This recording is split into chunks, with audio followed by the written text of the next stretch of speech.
Bismillah. Assalamualaikum warahmatullahi wabarakatuh.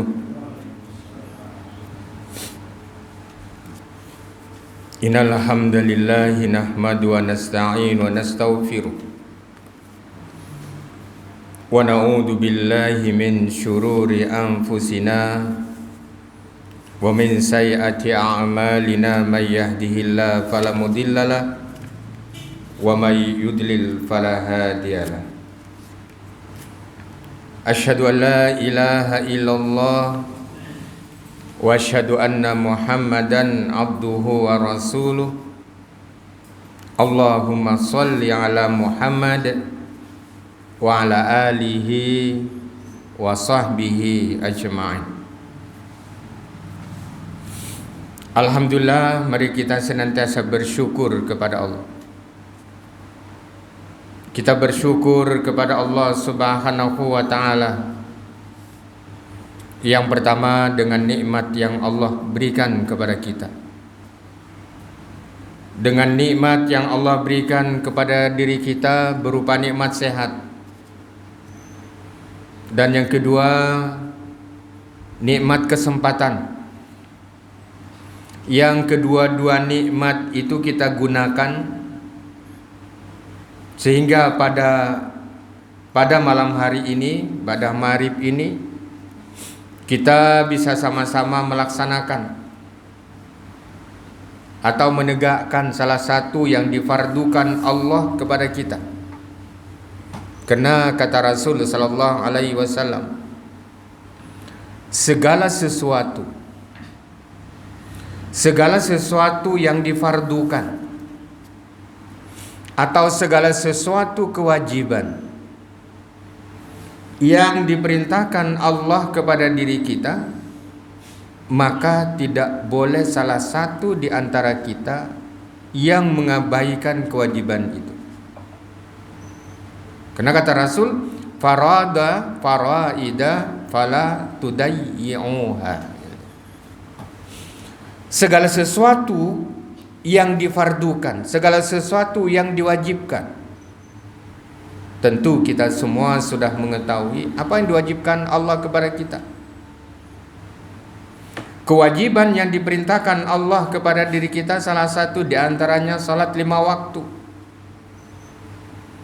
Yang merupakan salat itu adalah merupakan tiang daripada agama, dan yang membedakan antara mukmin, antara muslim dengan yang lainnya itu adalah terletak kepada salatnya. Dan yang kedua, yang pertama kali nanti dihisab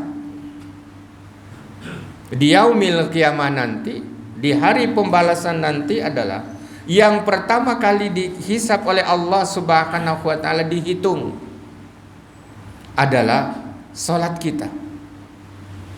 Oleh karenanya kita banyak bersyukur kepada Allah. Kita banyak bersyukur kepada Allah Subhanahu wa ta'ala.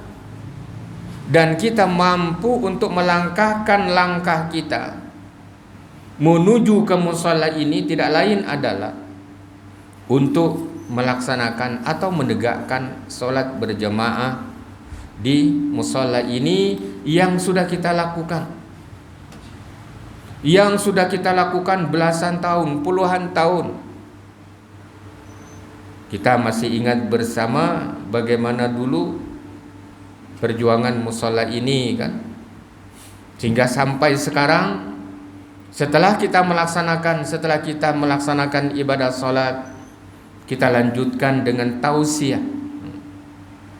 Kita lanjutkan dengan tausiah, ceramah agama. Sehingga dengan demikian, dengan dilaksanakannya ceramah agama, sekalipun kita sudah mengetahuinya, akan tetapi bagaimana pengetahuan itu diulang-ulang kembali, sehingga kita semua, kita berataan senantiasa berada di jalan Allah Subhanahu wa ta'ala.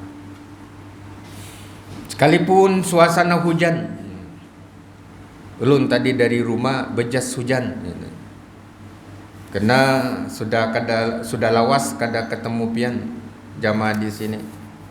Ada kemarin setengah bulan tulakan. Alhamdulillah, kembali ke masalah hujan. Kata Allah Subhanahu wa taala di dalam Al-Qur'an itu banyak sekali ayat-ayat yang menerangkan. Banyak sekali ayat-ayat yang menjelaskan apa tentang hujan. Salah satu di antaranya kata Allah, fa anzalna bihil ma'a fa akhrajna bihi min kullis thamarat. Dalam firman Allah Subhanahu wa taala disebut fa anzalna bihil ma'a. Maka Allah menurunkan hujan. Fa akhrajna bihi min kullis thamarat.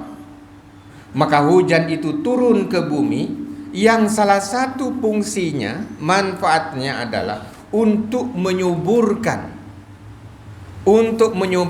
bumi. Dan tatkala seseorang itu menanam sebuah pohon di bumi itu, min kullis thamarat, maka dengan disirami hujan itu, maka pohon itu akan subur. Min kullis thamarat fa anzalna bihil ma'a fa akhrajna bihi min kullis thamarat kadzalika nukhrijul mauta la'allakum tadhakkarun. Oleh karenanya kata Allah Subhanahu wa taala, sama kadzalika, perumpamaan demikian itu juga perumpamaan kepada diri kita. Perumpamaan sebuah kematian itu. Tahu-tahu hujan, barusan panas misalnya. Sama kata Allah Subhanahu wa taala dengan kematian, akhir dari sebuah kehidupan kita. Ada seseorang, mohon maaf, yang kada sakit, kada apaan, tahu-tahu meninggal dengan cara tiba-tiba. Kadzalika nurijul mauta la'allakum tadhakkarun. Ada orang yang tidak sakit apaan, tiba-tiba meninggal. Dia datang tiba-tiba. Nah, itulah sebuah perumpamaan kata Allah Subhanahu wa taala, sebuah perumpamaan dari beberapa ayat yang ayat itu menerangkan tentang hujan. Yang menerangkan tentang hujan, yang memberikan ibrah, yang memberikan pelajaran kepada kita semua adalah bagaimana seseorang itu ketika akhir kehidupannya sama seperti itu.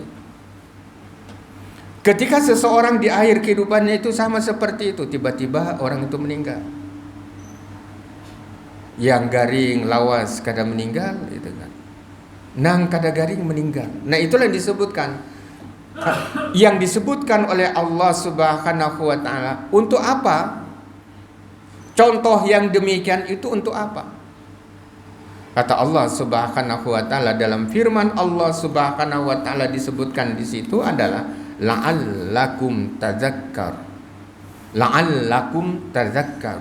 Agar supaya kita semua agar kita semua mengambil sebuah tazkirah, sebuah peringatan yang Allah contohkan, yang kita semua itu bisa melihat kejadian-kejadian yang ada di sekeliling kita, sehingga dengan demikian, dengan melihat kejadian-kejadian itu, maka akibatnya orang itu semakin dekat kepada Allah Subhanahu wa taala.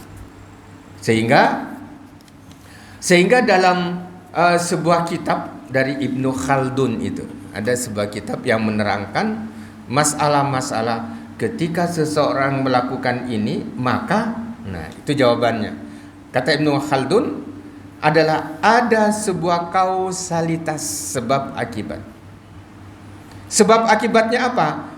Kalau titik-titik, maka titik-titik. Kalau kita melakukan amal soleh, maka kita akan mendapatkan pahala yang kita lakukan. Kalau kita mengerjakan kebaikan, maka kita akan mendapatkan kebaikan yang kita lakukan. Nah, itulah korelasinya, hubungannya. Kata Ibnu Khaldun, di dalam hidup ini maka kita harus memperhatikan dua hal. Kalau titik-titik, maka titik-titik. Kalau kita melakukan kebaikan, maka kebaikan yang dilakukan itu akan mendatangkan pahala untuk kita.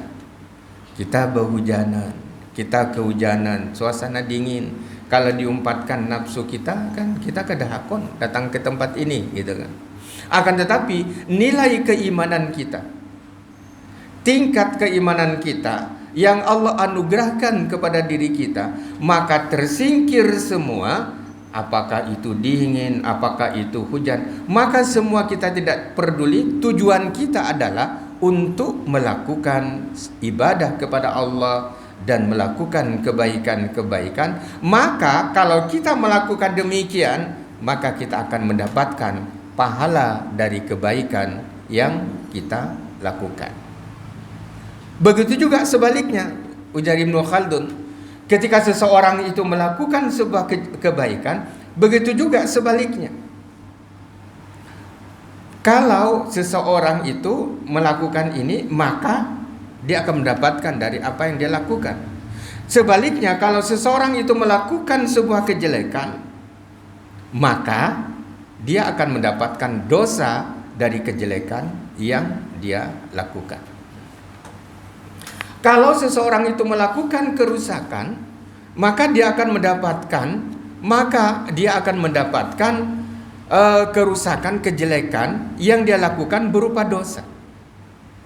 Nah, itu adalah sebuah dasar, konsep dasar, ujar beliau, ketika seseorang itu ingin melakukan sesuatu, dua hal itu yang harus yang harus ada pada diri kita. Kalau titik-titik, maka titik-titik. Kalau kita melakukan sebuah kejelekan, maka kejelekan itu akan kembali kepada siapa yang melakukannya. Sebaliknya, kalau kita melakukan kebaikan, maka kebaikan yang kita lakukan tidak untuk orang lain. Kebaikan yang kita lakukan itu tidak untuk orang lain atau kembali kepada orang lain, akan tetapi kebaikan yang kita lakukan akan mendapatkan pahala, dan pahala itu akan kembali kepada orang yang melakukannya. Itulah kata konsep dasar di dalam pemahaman agama itu, kata Ibnu Khaldun, tidak lepas dari dua hal itu. Sehingga kalau kita lihat dari Al-Quranul Karim, kalaulah kita melihat dari Al-Quranul Karim pada surah Al-Isra. Surah Al-Isra itu surah yang ke-17 di dalam Al-Quran. Di dalam Al-Quran itu ada surah Al-Isra. Al-Isra itu 17 dan ayatnya ayat yang ke-7. Ayat yang ke-7. Kata Allah Subhanahu wa taala dalam firman Allah, in ahsantum. Ahsantum li'anfusikum wa in asya'tum falaha. Kalau seseorang itu melakukan ahsan, kalau seseorang itu melakukan ahsan, melakukan kebaikan, maka kebaikan itu akan kembali kepada siapa yang melakukannya. Begitu juga sebaliknya, wa in asya'tum falaha. Kalau begitu juga sebaliknya, maka kalau kita melakukan sebuah kejelekan, maka kejelekan itu adalah kembali kepada siapa yang melakukannya. Artinya, ujar Ibnu Khaldun itu adalah selalu memantul kepada siapa yang melakukan itu. Kalau saya melempar bola ke dinding sana, bola karet, maka bola itu akan kembali kepada siapa yang melemparnya. Nah, itulah ibrah dari satu kehidupan itu, kata beliau, kita hendaklah memperhatikan kalau dan maka, agar diri kita semua menjadi orang-orang yang senantiasa beruntung. Agar kita semua menjadi orang yang beruntung dan tidak menjadi orang yang rugi di dalam kehidupan ini. Karena kita sudah mengetahui bagaimana perjalanan hidup kita, bagaimana cepatnya perjalanan hidup kita yang kita lakukan, yang kita jalani. Dan itu juga disebutkan di dalam Al-Quran. Bagaimana Allah menggambarkan dari kehidupan yang singkat itu. Allah katakan di dalam surah Kahfi. Surah Kahfi itu surah yang ke-18 di dalam Al-Quran. Wadrib lahum mathalal hayatid dunya kama in anzalnahu minas sama. Ketahuilah olehmu, kata Allah Subhanahu wa taala, perumpamaan hidup ini Perumpamaan hidup ini adalah masalul hayatid dunya kamain anzalnahu minas sama. Sama seperti hujan yang turun dari langit. Kamain anzalnahu minas sama. Fahtalata bihi nabatul ardi. Fahtalata bihi nabatul ardi. Artinya apa? Setelah turun air hujan itu ke bumi, maka tumbuh-tumbuhan itu maka dia akan menyirami tumbuh-tumbuhan yang ada di bumi itu. Akan tetapi kata Allah, fahtalata bihi nabatul ardi fa asbaha hashiman tadruhu riyah. Jangan menyangka gitu. Kata Allah Subhanahu wa taala. Dalam firman Allah itu mengatakan bahwa jangan menyangka bahwa hidup kita akan selawasan gitu. Fa asbaha hashiman tadruhu riyah. Kata Allah Subhanahu wa taala, nanti dari tumbuh-tumbuhan itu yang rindang, yang bagus, tanaman, pohon yang kita tanam itu tumbuh baik dan bisa menghasilkan, maka pohon itu tidak selawasan hidup. Ada masanya subur dan ada masanya dia tidak bisa menghasilkan buah, dan ada masanya daunnya akan gugur, kata Allah Subhanahu wa taala. Fa asbaha hashiman tadruhur riyah. Maka datanglah angin itu meniup, angin itu berhembus, maka dedaunan yang ada di pohon itu maka kering, lalu disapu oleh angin, bersih. Fasbah hashiman tadruhur riyah. Maka setelah datang angin itu lalu ditiup oleh angin, maka daun-daun itu akan hilang berterbangan. Sama dalam kehidupan manusia, kata Allah. Dalam kehidupan kita ini, kata Allah Subhanahu wa taala, tidak dijadikan sebuah keabadian. Pasti keabadian itu tidak ada sebuah keabadian. Suatu saat kita akan kembali kepada Allah Subhanahu wa taala. Fasbah shimata druriyah wa kana Allah ala kulli syai'im muqtadira. Sesungguhnya Allah itu adalah berkuasa untuk melakukan hal yang demikian kecil. Untuk melakukan yang demikian itu adalah mudah. Wa kana Allah ala kulli syai'im muqtadira. Akan tetapi kata Allah dalam ayat yang selanjutnya itu disebutkan bahwa Al-malu itu adalah bentuk jamak dari kata mal. Mal itu ada kalau kita menyebut dengan zakat mal, berarti zakat fitrah gitu kan. Al-malu dan beberapa harta yang kita miliki. Dan beberapa harta yang kita miliki. Wal banun, dan beberapa anak yang Allah menganugerahkan kepada kita. Al-mal wal banun zinatal hayatid dunya. Semuanya itu kata Allah sebuah perhiasan. Sebuah perhiasan di dunia itu ada, kata Allah Subhanahu wa taala, itu sebuah perhiasan yang paling baik. Di antara harta, di antara anak dan beberapa kenikmatan yang lainnya itu ada yang paling bagus, kata Allah. Zinatul hayatid dunya. Apa yang paling bagus itu? Wal baqiyatus salihah. Wal baqiyatus salihah khairun inda rabbika sawabau wa khairun amala. Kata Allah Subhanahu wa taala, ada yang terbaik dari mulai harta dan lain sebagainya. Ada sesuatu yang paling baik, kata Allah Subhanahu wa taala, itu adalah ketika kita melakukan amal soleh seperti yang kita lakukan pada hari ini, yang senantiasa istiqomah kita lakukan. Kita berangkat menuju mushola ini, itu amal soleh yang kita lakukan. Duduknya kita di sini adalah amal soleh kita. Kita mendengarkan sama-sama, kita mendengarkan tadzkirah, itu amal soleh kita. Dan mendapatkan ilmu itu adalah merupakan amal soleh kita yang nantinya apa yang kita dapati itu akan kita sampaikan kepada orang lain. Sehingga satu hari Rasul sallallahu alaihi wasallam berkumpul seperti kita sekarang. Lalu Rasul sallallahu alaihi wasallam mengatakan kepada sahabat, "Wahai sahabat-sahabatku semua, aku akan menjelaskan kepada kalian itu apakah kalian mau?" Gitu. Apa yang disampaikan oleh Rasul? Apakah kalian mau dari apa yang aku sampaikan itu? Akan tapi kata Rasul, tidak hanya sekedar didengarkan. Apa yang disampaikan oleh Rasul sallallahu alaihi wasallam itu tidak hanya sekedar didengarkan. Akan tetapi yang disampaikan oleh aku, kata Rasul sallallahu alaihi wasallam, maka kalian harus mengamalkannya. Ada syaratnya, kata Rasul sallallahu alaihi wasallam.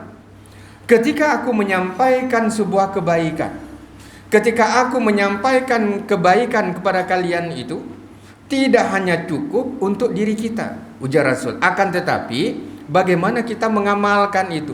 Tidak hanya cukup mengamalkan, akan tetapi kata Rasul sallallahu alaihi wasallam, bagaimana kita memberitahu kepada orang-orang yang menjadi tanggung jawab kita. Yang menjadi tanggung jawab kita. Tentu kita sudah mengetahui siapa sih yang menjadi tanggung jawab kita. Maka ketika Rasul sallallahu alaihi wasallam mengatakan demikian, semua sahabat itu terdiam. Semua sahabat itu terdiam ketika Rasul sallallahu alaihi wasallam menjelaskan hal yang demikian. Ada salah satu sahabat Rasul sallallahu alaihi wasallam mengacungkan tangannya, yang disebut dengan Abu Hurairah. Ana ya Rasulullah. Saya ya Rasul sallallahu alaihi wasallam. Ausini ya Rasulullah, berikan wasiat kepadaku. Maka Rasul mengatakan, ittaqil maharim takun badan nas. Maka kata Rasul sallallahu alaihi wasallam, yang pertama yang harus kalian lakukan itu, kata Rasul sallallahu alaihi wasallam, hendaklah ittaqil maharim.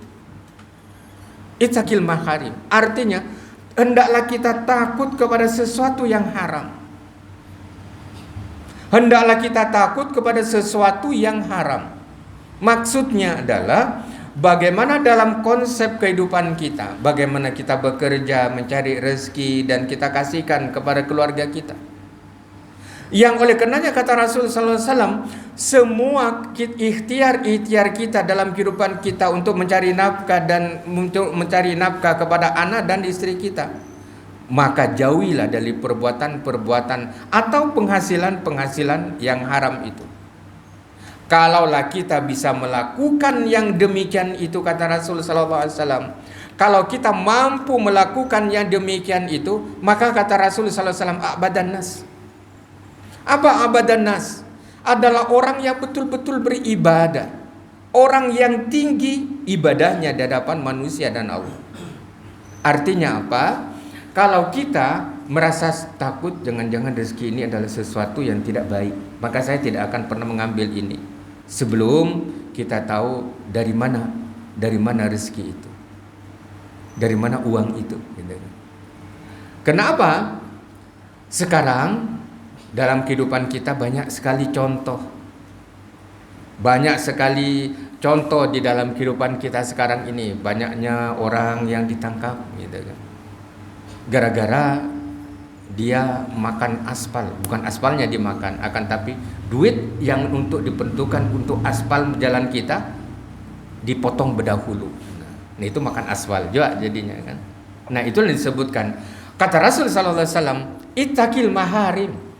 Hendaklah kalian takut kepada sesuatu yang diharamkan oleh Allah Subhanahu wa ta'ala. Takun a'badan nas. Kalau kita melakukan ibadah, kita melakukan hal yang demikian, menjaga diri kita dari sesuatu yang diharamkan oleh Allah Subhanahu wa ta'ala, maka kita akan menjadi orang yang tinggi ibadahnya. Oleh karenanya, kalau kita tinggi nilai ibadah kita, maka kita melihat dari beberapa ayat. Ayat ini sangat pendek.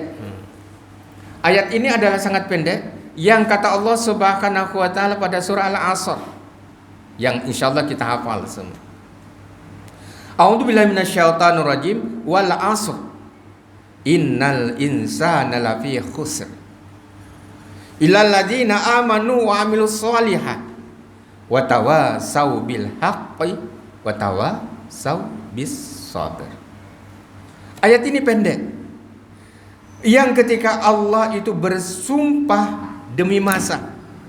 Yang ketika Allah Subhanahu wa taala itu bersumpah demi masa. Sesungguhnya innal insana lafi khusri. Sungguh manusia itu berada dalam kerugian. Siapa yang tidak rugi itu, kata Allah Subhanahu wa taala, terkecuali illalladzina amanu, terkecuali orang yang beriman. Maka orang yang beriman kepada Allah Subhanahu wa taala, dia akan menjaga dirinya. Satu hari Ali bin Abi Thalib memberikan sebuah wejangan dengan kata-kata bijaknya, yang kata Ali bin Abi Thalib itu, jangan kalian bicara tentang harta di tengah-tengah orang yang miskin. Kenapa? Kalau kita berbicara tentang harta dalam posisi kita mempunyai banyak harta, lalu kita berbicara dengan orang yang tidak punya harta, maka itu akan melukai perasaan orang yang tidak punya harta tersebut. Artinya apa? Bagaimana kita melakukan amal soleh, orang yang beriman itu tidak akan melakukan yang demikian itu. Illalladzina amanu wa amilus solihati wa tawasau bil haqqi wa tawasau bis sabr. Artinya adalah kecuali orang-orang yang beriman dan mengerjakan amal kebaikan serta saling menasihati untuk kebenaran dan saling menasihati untuk kesabaran, seperti yang kita lakukan pada saat ini. Kita sama-sama melaksanakan apa yang diperintahkan Allah di dalam ayat ini. Bagaimana kita sama-sama saling mengingati antara kita. Kita sama-sama saling ingat antara satu dengan yang lain, agar diri kita tidak menjadi orang yang rugi. Lalu diadakan ceramah, tausiah. Fungsinya apa? Manfaatnya apa? Supaya kita mengetahui dari beberapa ayat-ayat Allah dan hadis-hadis Rasul sallallahu alaihi wasallam, sehingga yang terkadang lupa bisa ingat kembali dari apa yang disampaikan oleh para ustaz. Sehingga modal utama manusia itu apa? Dalam kehidupan adalah umurnya. Maka wal asri, dan waktunya itu jika pemakaiannya itu baik. Artinya apa? Ketika seseorang itu, modal utama manusia dalam kehidupan itu adalah umurnya dan waktunya. Nah, kenapa umurnya? Nanti akan ditanya. Nanti ketika kita kembali kepada Allah akan ditanya, kemana umur itu digunakan? Yang kedua, masa muda yang diberikan oleh Allah, kemana masa muda yang kita gunakan itu, untuk apa?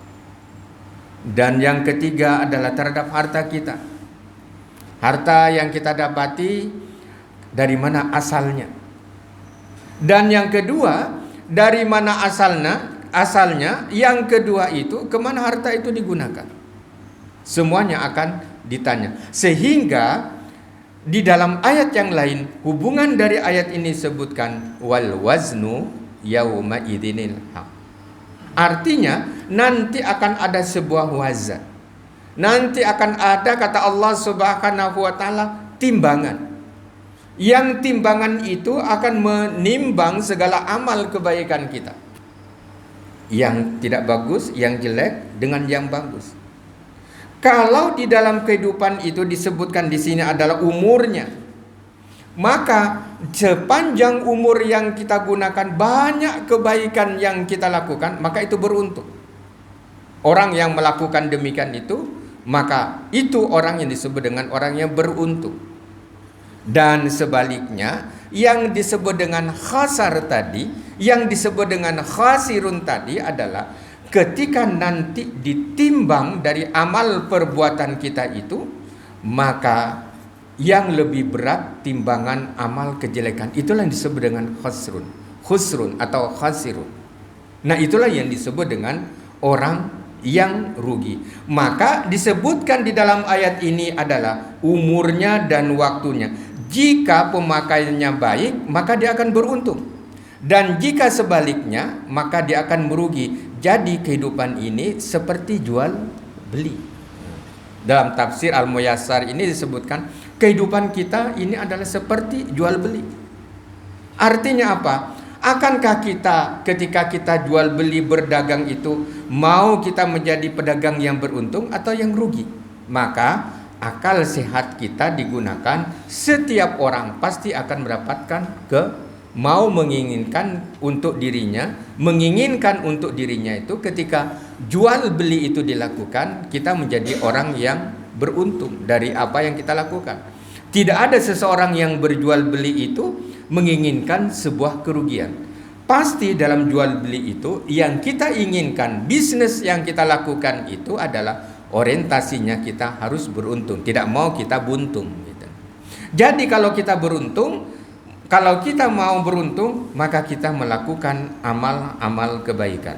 Dan kalau kita mau rugi, maka kita tidak akan melaksanakan dari apa yang Allah perintahkan kepada diri kita. Dasarnya apa? Kata Allah Subhanahu wa taala dalam firman Allah, "Innallaha ashtara minal mu'minina anfusahum wa amwalahum bi anna lahumul jannah."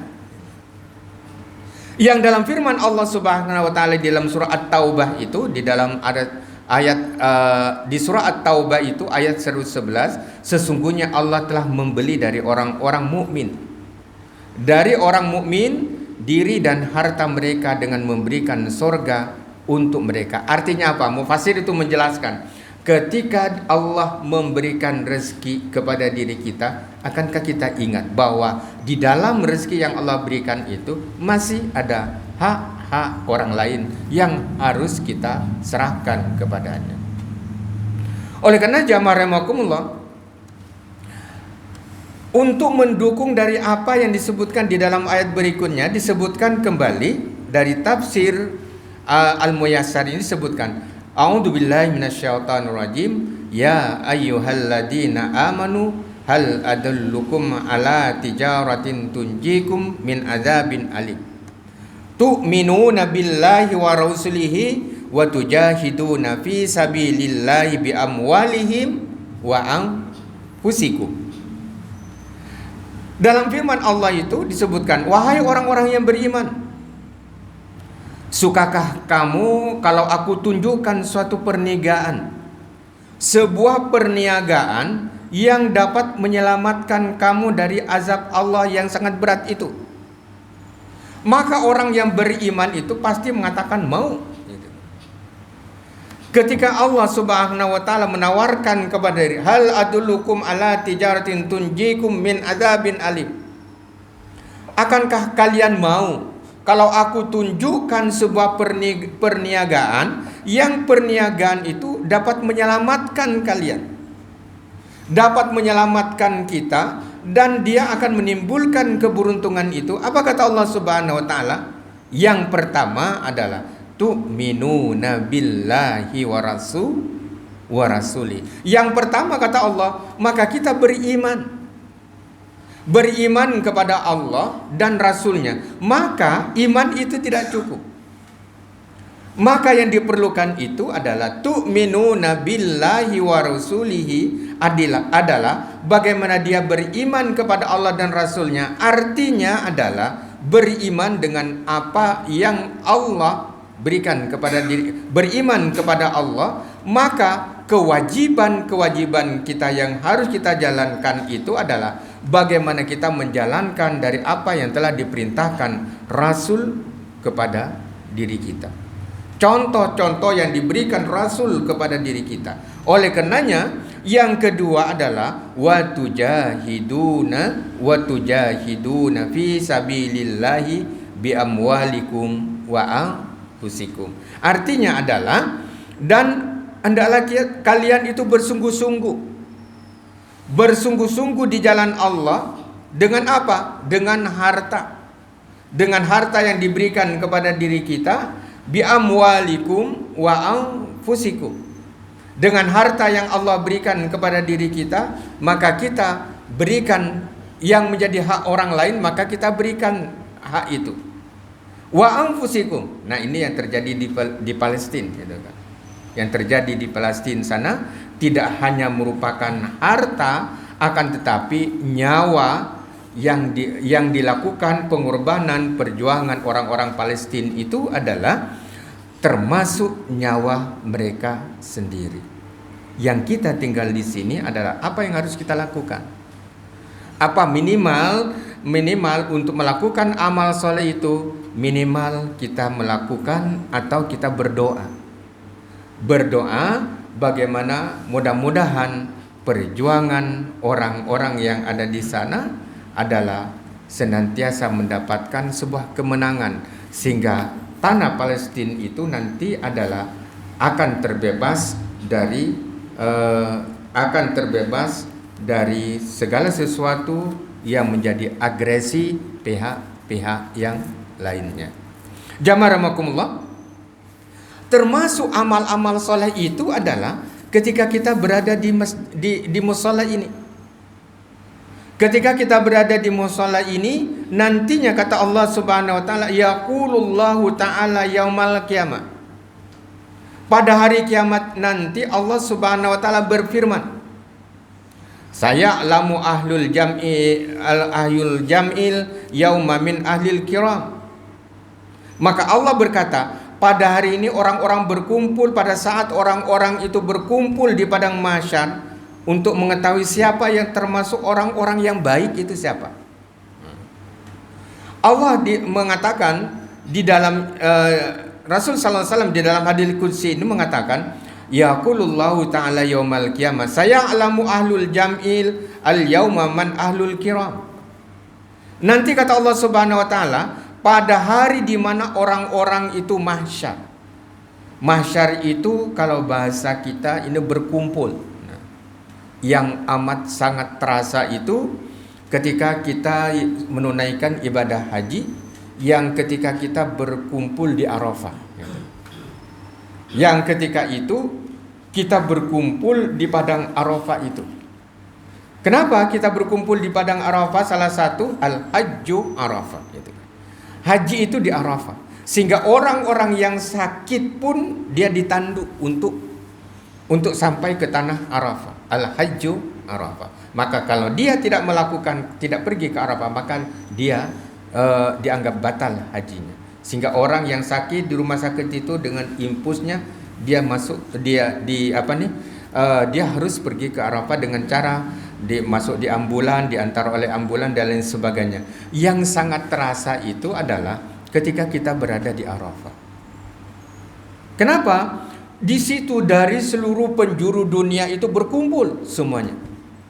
Dan pakaiannya itu semuanya putih dengan pakaian ihram. Semuanya orang itu berpakaian ihram. Dan orang yang berada di tenda atau yang ada di luar tenda itu semuanya pakai baju putih. Lambang dari baju putih keingatan kita bagaimana ketika kita di kafan nantinya. Dan kalau kita tidur di dalam kemah itu, terbangun malamnya, melihat kekawalan itu, semua belunjur, terbaring dan sebagainya itu semua pakai baju putih. Nah, mengingatkan kepada diri kita, mahsyar itu adalah kumpul. Sehingga dengan demikian, apa yang kita ingat pada saat itu adalah kita akan ingat begitu dekatnya dengan sebuah kematian itu. Lalu, apa yang kita lakukan? Banyak kita berdoa kepada Allah Subhanahu wa taala. Sama dalam hal ini, saya'lamu ahlal jam'i yauma man ahlul kiram qila. Maka di padang mahsyar nanti akan mengetahui siapa yang termasuk keluarga, siapa yang termasuk ahli. Ahli kalau orang Singapura, Malaysia itu mengatakan anggota ahli. Ketika saya seminggu yang lalu pulang dari Singapura itu, saya berkunjung salah satu kantor Muhammadiyah di sana itu, ditanyakan, "Pian awak ahli ke? Anda anggota kah?" "Oh ya," saya tunjukkan kartunya. "Oh ya, ahli." Lalu dilayani. Jadi itu ahli itu berasal dari bahasa Arab, anggota. Maka nanti di padang mahsyar itu Di dalam hadis ini sebutkan, saya alamu ahlul jami yauma amin ahlil kiram. Nanti siapa yang termasuk keluarga yang paling utama itu, yang mendapatkan tempat VIP itu siapa? Yang mana orangnya? Maka qila man ahlul kiram ya Rasulullah. Para sahabat bertanya, siapa yang keluarga yang mulia itu ya Rasulullah? Maka Rasulullah sallallahu alaihi wasallam berkata, orang yang termasuk keluarga yang mulia itu, kata Rasulullah sallallahu alaihi wasallam, qol ahlul majalisi dzikri fil masajid.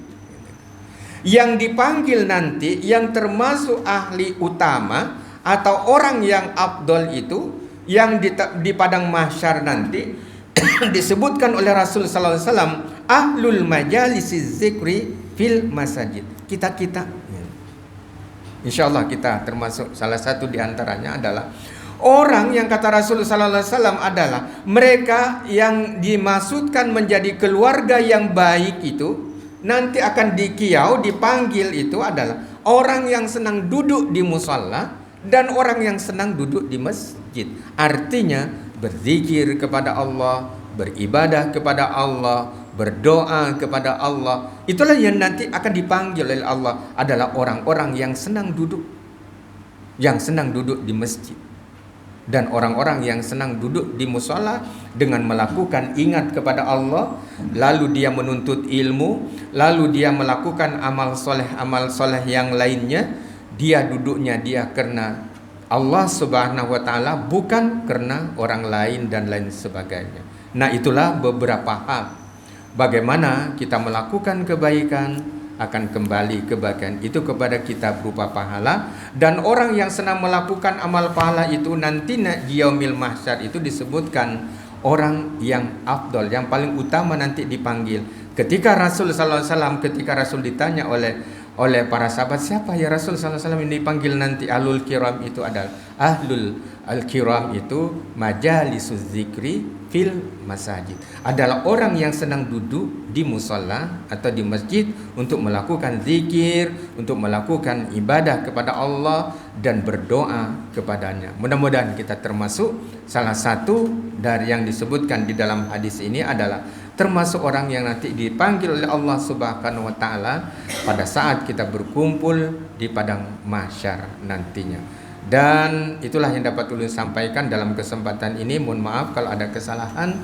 Billahi taufiq wal hidayah. Assalamualaikum warahmatullahi wabarakatuh.